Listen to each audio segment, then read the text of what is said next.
ବ୍ରହ୍ମାଙ୍କର ପ୍ରଥମ ଦୋଷ ସୁବର୍ଣ୍ଣକୁ ସୁନ୍ଦର କରି ଗଢ଼ିଲେ। ଆଜ୍ଞା ସୁନା ଏଡ଼େ ସୁନ୍ଦରିଆ କିନ୍ତୁ ତା ଦେହରେ ବାସନା ଟିକେ ନାହିଁ। ଯଦି ସୁବର୍ଣ୍ଣରେ ବାସନା ଥାନ୍ତା ଜଗତରେ ସିଏ ଆହୁରି ପୂଜା ପାଇଥାନ୍ତା। ଆଜ୍ଞା ତେଣୁ ସୁବର୍ଣ୍ଣରେ ବାସନା ନାହିଁ ବ୍ରହ୍ମାଙ୍କର ପ୍ରଥମ ଭୁଲ। ସେଇଥିପାଇଁ ମୁଁ କିଣୁନି। କଣ ଆପଣ ଯୋଉ ଗାୟକ ହିସାବରେ କହିଲେ ସୁବର୍ଣ୍ଣ ହେଲା ସୁନା ତ ଆମେ ପାଳିଆ ମାନେ ସୁନା ସୁନା କହୁଛନ୍ତି। ଏଇ ସୁନାରେ ବାସନା ନାହିଁ ବୋଲି ସେଇଥିପାଇଁ ମୁଁ କିଣୁନି। ହଁ ଆଚ୍ଛା ଯଦି ବାସନା ଥାନ୍ତା ବେଶୀ ନହେଲେ ଦି କିଲେ ଖଣ୍ଡେ କିଣନ୍ତି। ବସ କାହିଁକି ବସିବି? କାହିଁକି କହୁନ ବସିବି କାହିଁକି କୁହ? ସୁନା କିଏ ତୁ କି କଣ ସୁନା କି ମୁଁ ଦେଖିନି? ପ୍ରଧାନମନ୍ତ୍ରୀ ଯୋଜନାରେ ଘର ଖଣ୍ଡିଏ ପାଇଥିଲା। ହଁ ଛାତ ବଖରାଟିଏ କରିଛି। ହଁ ଦୁଆରେ କବାଟ ଲାଗିନି ଯେ ଜରିଅ ଓଳେଇଛି। ଇଏ କହୁଛି ସୁନା ଦି କିଲେ କିଣିବ।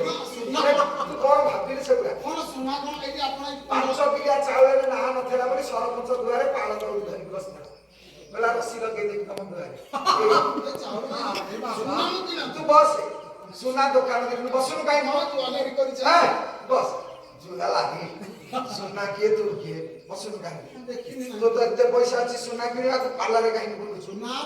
ଏବେ ଢେର ତୋର ପଇଲାଣି ଆଉ ଆସିବୁନି ଆର ପାଲା। ସୁନାରେ ବାସନା ନାହିଁ ନହେଲେ ଦେଖିଲେ ତୁ କଣ ଭାବିଲୁ ରଦିଆ ଗୁହା ସୁନା ଇଏ ଭାବିଲା ଗୁହା କେମିତି ବୋଧେ ଅଣ୍ଟା କରିଥାନ୍ତା। ବସେ ସୁବର୍ଣ୍ଣରେ ବାସନା ନାହିଁ ପ୍ରଥମ ଭୁଲ। ଫଳ ମୃତ୍ୟୁଦଣ୍ଡ। ମା ଆଖୁକୁ ଏଡେ ସୁନ୍ଦରିଆ କରି ଗଢିଲା ବ୍ରହ୍ମା ଆଖୁକୁ ଏଡେ ମିଠା ଦେଲେ ଆଖୁରେ ଫଳ ନାହିଁ। ଯଦି ଆଖୁରେ ଫଳ ଥାନ୍ତା ଆହୁରି ମିଠା ହେଇଥାନ୍ତା।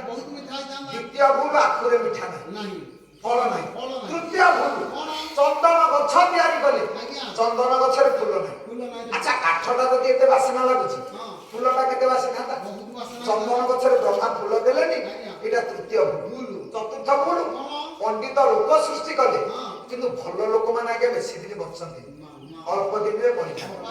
ବ୍ରହ୍ମାଙ୍କର ଏଇ 4ଟା ଭୁଲ ପାଇଁ ସେ ଜଗତରେ ବଡ